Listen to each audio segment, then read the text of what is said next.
Cambridge University, graduation day. Another group of brilliant, beautiful, talented young people prepare to go out into the world, there to achieve fame, wealth and power. The sight of them might fill us with joy. Alternatively, as they file through the courtyards of their ancient colleges to receive their degrees, something about their achievements and their prospects might lead us to a debilitating sense that we're not as bright as we should be, nor as rich, beautiful, talented and successful. Their behaviour on their special day might, quite unintentionally, serve to depress us. If we're struck by such feelings of inadequacy, there is one philosopher to whom we should turn. His name is Michel de Montaigne. Michel de Montaigne was really the most unusual and lovable of philosophers, and I think for one reason in particular. He seems to understand what makes us feel bad about ourselves, and in his book tries to make us feel better. I think he covers about three main areas of what one could call inadequacy. Firstly, a kind of bodily inadequacy, the sense that we aren't comfortable with our bodies, that we feel awkward about them. Secondly, the inadequacy that we might feel when we feel that others are judging us, that our customs and habits are being disapproved of. And thirdly, intellectual inadequacy, the feeling that we're just not as clever as we should be. And for all these three areas, Montaigne came up with highly practical, simple, and I think very helpful solutions. At the summit of a wooded hill in the heart of rural France, some 30 miles east of Bordeaux, stands a handsome castle with views onto oak forests and hayfields. In the 16th century, it was Michel de Montaigne's home. Montaigne was born in 1533, and from the outside, his class and achievements might seem more likely to intimidate us than rescue us from a sense of inadequacy. He was a nobleman, a lawyer, a friend of the King of France, and twice mayor of Bordeaux. But at the age of 38, Montaigne decided to retire to his castle to spend the rest of his life here, reading, reflecting, and writing. At first, he didn't know what to write about, but he gradually hit upon a revolutionary idea: to write a big book on a subject he was uniquely placed to understand, himself. He set out to tell us exactly what it was like to be Michel de Montaigne. When one hears that Montaigne lived in a castle like this, and that he was the mayor of Bordeaux for 2 terms, and that he's a philosopher, one might come across certain sort of prejudices. One might imagine the kind of man he was, the kind of things that we'll find in his book. But I think what's remarkable, and for me deeply moving and charming about his work, his most famous work, the Essays, is that actually its contents are nothing like the typical philosophy book. That Montaigne wanted in this book to, as it were, redraw the whole portrait that we have of what human beings are. Most books didn't seem to Montaigne to really reflect human experience. They edited out all sorts of aspects. What Montaigne wanted to do was to bring these aspects back in, which is why he spends an awful lot of time in his work talking about the kinds of things that most philosophy books leave out. For instance, the penis. He tells us that he wants to talk a lot about his penis. He says, "Every one of my members, each as much as another, makes me myself, and none makes me more properly a man than that one. I owe to the public my portrait complete." And it was Montaigne's goal in his essays to insert into our normal conception of what a human being is all these aspects that are actually a part of our reality, but never get mentioned in philosophy books. Montaigne thought we were surrounded by the wrong role models. They don't give space to what most of us are actually like, and this can lead us to self-hatred when we fail to make the grade. Which is why Montaigne spent much time in his book telling us ordinary, everyday things about himself, to encourage us to accept the ordinary in ourselves. It's why he tells us, for example, about his bowel movements, and that he eats so fast he often bites his fingers. Trivia perhaps, but a reminder that there are many humdrum but nevertheless acceptable sides to human nature. As he wrote, "The most terrible and violent of our afflictions is to despise our own beings." Because Montaigne confides in us so much, tells us things we don't normally hear about, like impotence or farting, it's easy to feel him becoming a friend. Someone far from the austere, starched image of a philosopher.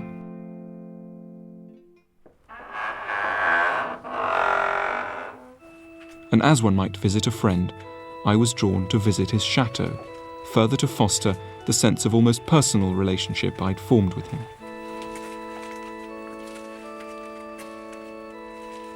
Montaigne worked in a tower at one end of his castle. On the ground floor was a chapel. He had the acoustics organised so that he could hear Mass being sung as he lay in bed upstairs. It's moving to come here and to see how unchanged it all is. Here is the very tower which Montaigne was describing in his book hundreds of years ago. It reinforces the sense of personal identification that readers of his essays tend to have. Montaigne loved the sensation of falling asleep, so much so that he'd have the bells of his castle rung in the middle of the night to wake him, so as to have the pleasure of drifting back to sleep.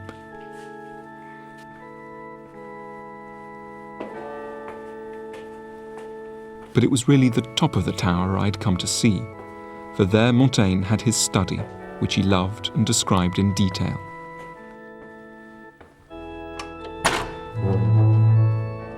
It's the perfect place for a bookish man. There used to be a collection of 1,000 books, arranged in a semicircle around the walls. There was room to pace. The best thoughts came to him that way, he said, and views onto the gardens.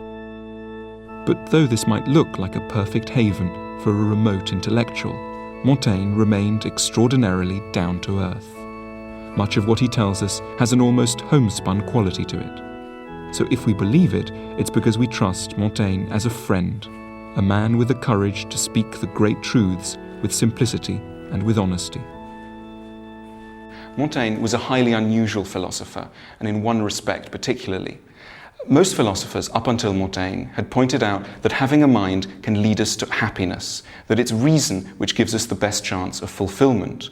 Montaigne turned that equation on its head and built a philosophy out of pointing out the extent to which we have problems precisely because we have reason, because we have minds. And the first problem with having a mind, Montaigne thought, is that it makes for awkward relations with our bodies. Unlike other animals, we're often disgusted by our physical selves.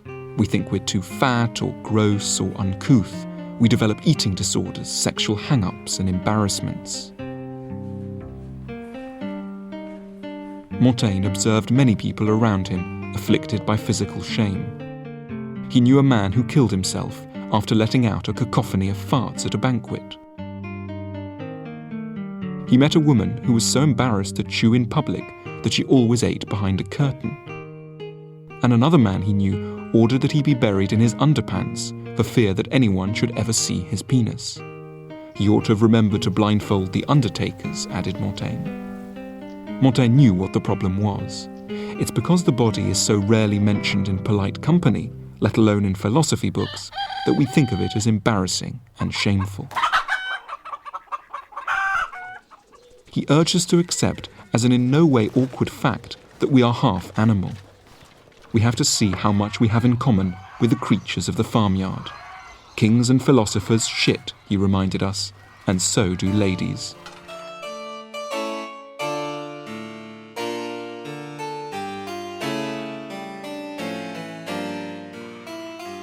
Montaigne's chateau was of course a working farm, so he had plenty of opportunity to look at animals.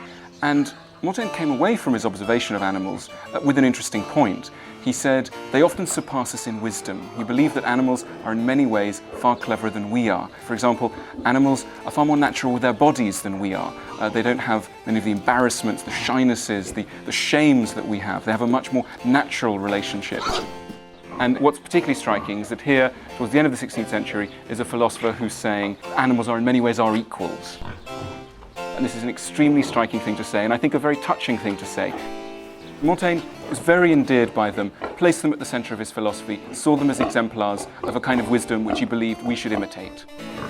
Montaigne wasn't reminding us of our place in the farmyard to degrade us, rather to help us to grow more acceptable to ourselves. We should accept our bodies with good grace and a touch of humour, as naturally as animals do. It's a simple thought, but there's no reason why things should be complicated in order to be true. And it's only the first of many blunt but helpful truths this most down-to-earth of philosophers has to teach us. Having a big brain isn't just a problem, Montaigne thought, because it leads us to feel ashamed of our bodies. It's also a very big problem because it leads us to feel arrogant, to think that we know what's right, and to impose that vision on other people. Every society has its ideas about what is normal, what it's normal to eat or wear or say. And if you stray from these in some way, you're quickly liable to come up against all sorts of narrow-mindedness and prejudice, to be accused of being weird and made fun of, or worse. Imagine, for example, that your favourite foods don't tend to crop up on the typical British menu. Hello, can I just sit down for a second? Yes. What do you think of eating something a bit sort of different? Like we've got some food from around the world here. That's a wonderful goat's head. They tend to eat that in the Caribbean. And that's some pig snout, which is very beautiful. That's from South America. And here we've got some chicken feet that are from China. No, thank you. Really. Do you think that's something that you might like to I'm have? vegetarian, so You're vegetarian, right? at all. But we've got some things here that don't often appear on the menu. Of course, we all divide the world up into the normal and the abnormal. It doesn't look appealing. I'm much too conservative. It's not normally on the menu. Eat it like that. Yeah, It doesn't much matter when just pub food is at stake. I mean, that's what you'd have, for Sunday lunch or. Yeah. But Montaigne had graphic evidence to hand of how people sometimes behave towards those who don't share their customs. Some 40 years before Montaigne's birth, Columbus sailed to the New World. Montaigne had these very pictures to look at to show him how the Spanish colonists behaved towards those who they found there. They slaughtered the natives in enormous numbers. During Montaigne's own lifetime, the numbers of native South Americans dropped from 80 to 10 million. Unusually for a European of his day, Montaigne was appalled by the colonists and identified wholly with the Indians. But he argued that the intolerance the conquistadors had shown was everywhere. People constantly rashly decide what is normal and what is abnormal and persecute those who don't fit.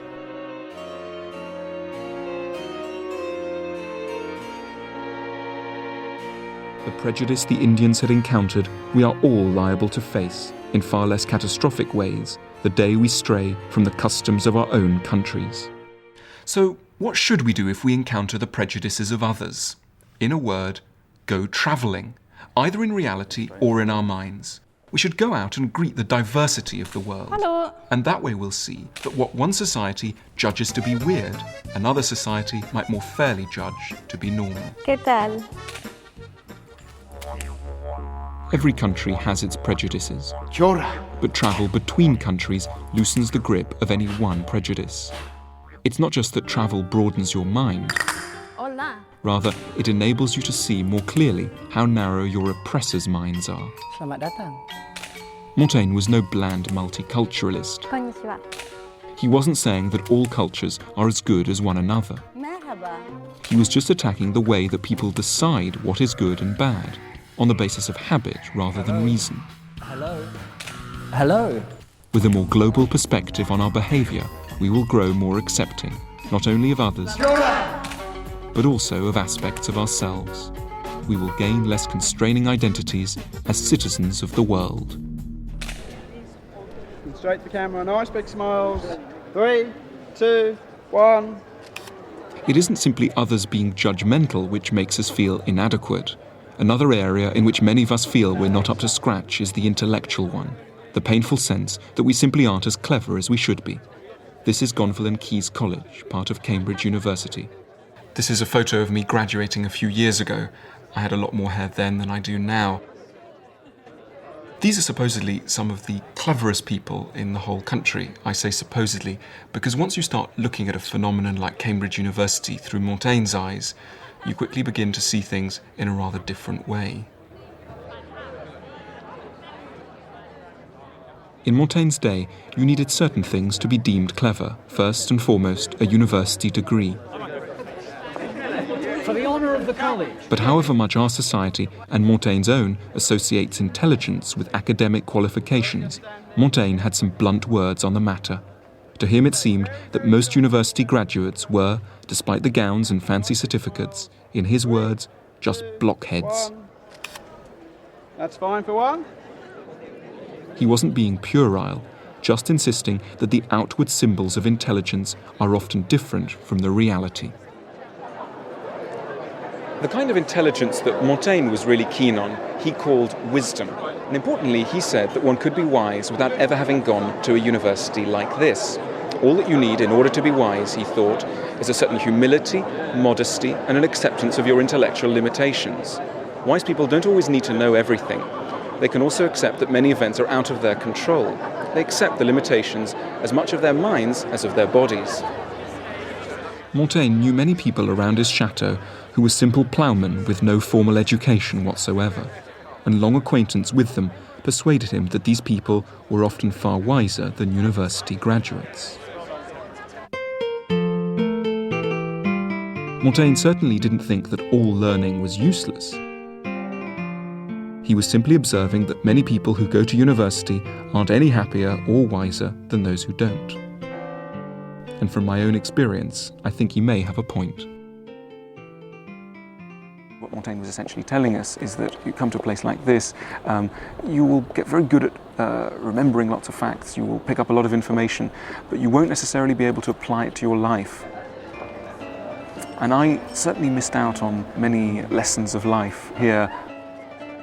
If I was designing my ideal curriculum, I think I would take a leaf from Montaigne's book and say that actually many of the most important topics aren't covered here and should be. I'm thinking of topics like how to live well and happily with other people, how to confront one's anxieties, how to deal with death, even banal questions or potentially banal questions like how to end a relationship. These are not the kinds of questions that we're encouraged to ask here, and in a way perhaps we should be. Coming back has also given me a chance to put some of Montaigne's points to a rather forbidding figure from my past, the master of my old college, Mr. McKendrick. Montaigne has this quote in which he says he's looking out of the window of his chateau and he says many of the people that I see ploughing the soil around my chateau are in fact better, happier and wiser than people who I've known in the universities of Paris. What do you make of that? Well, I know there's a romantic myth of peasant job satisfaction, roses around the door, and I think that myth is one of the plagues of our society, that we're all happier when we are poorer and dying at 27 and owning nothing and labouring in a ditch throughout February and so on. I don't buy that. But how about another aspect of the myth, which is that we might be happier if we had studied less? You're trying to tell me that I'd be happy if I did less of what I do. That's what I do. So I'm extremely sceptical, not to say mocking, of that particular view. Do you think that people who graduate from here end up happier than people who perhaps have never been to university at all? It's difficult to answer that with any certainty, but I like to think they do. I like to think that they do look back fondly on their years. And I think the great majority look back nostalgically and appreciatively.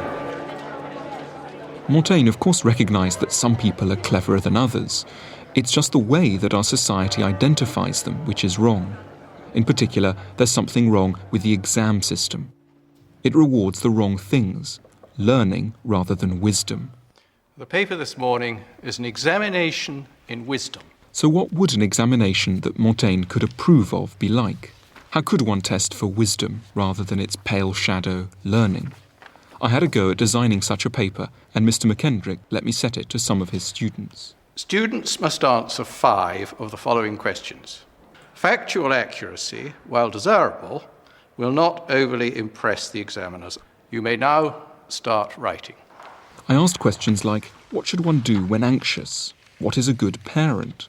How can one tell if one is in love or infatuated? And should one worry what other people think? Most students today are not asked to sit examinations in wisdom, but perhaps they should be. The education system today, rather like the one in 16th century France in Montaigne's time, makes some people feel very stupid when they aren't, while making other people feel very clever when perhaps they aren't either. Montaigne didn't want to do away with the distinction between intelligence and stupidity. He simply wanted to adjust the way that we made that distinction. It's quite possible to be able to write a very brilliant essay, to remember lots of facts, to present an argument cogently, and not be wise, while at the same time one might lack all of these intellectual disciplines and yet be very wise. A cheering idea we take away from Montaigne is that academic qualifications are not the sole or even the chief determinants of intelligence. There are ways of being clever that top universities don't recognize, and ways of being stupid. And if that doesn't help us over feelings of intellectual inadequacy provoked by people with impressive degrees, Montaigne had one final tip. We should take a moment to imagine them sitting on the toilet. As he noted, even on the highest throne, we are seated still upon our arses. If we take away one lesson from Montaigne, it's about the dangers of being intellectually arrogant. And Montaigne, when he was writing in his study, had one way of trying to keep his own feet on the ground. He had a set of 57 short inscriptions, culled from the classics and the Bible, painted up on the ceiling, so that when he was writing, he could look up and be reminded of some essential truths. Here we have a quote. It says, "Have you ever seen a man who thinks he is wise? You have more to hope for from a madman than from him." And over here there's another quote I very much like. It says, "Do not be wiser than necessary, but be wise in moderation." Everything is too complicated for men to be able to understand. The happiest life is to be without thought. I am a man, nothing human is foreign to me. The man who thinks he knows does not yet know what knowing is. Why torment yourself with worries that are outside your control? There is nothing certain but uncertainty, nothing more miserable and more proud than man. Montaigne was inviting us not to be humiliated by aspects of ourselves, our bodies, our idiosyncrasies, our lack of formal education. We can fart at dinner, eat pig snouts, and never have read a book, and still be quite fully human. What makes Montaigne different is that his message stems from a man we can trust as a friend and admire as a role model, one of the first and only philosophers with a reassuringly down-to-earth idea of what it is to be a good human being.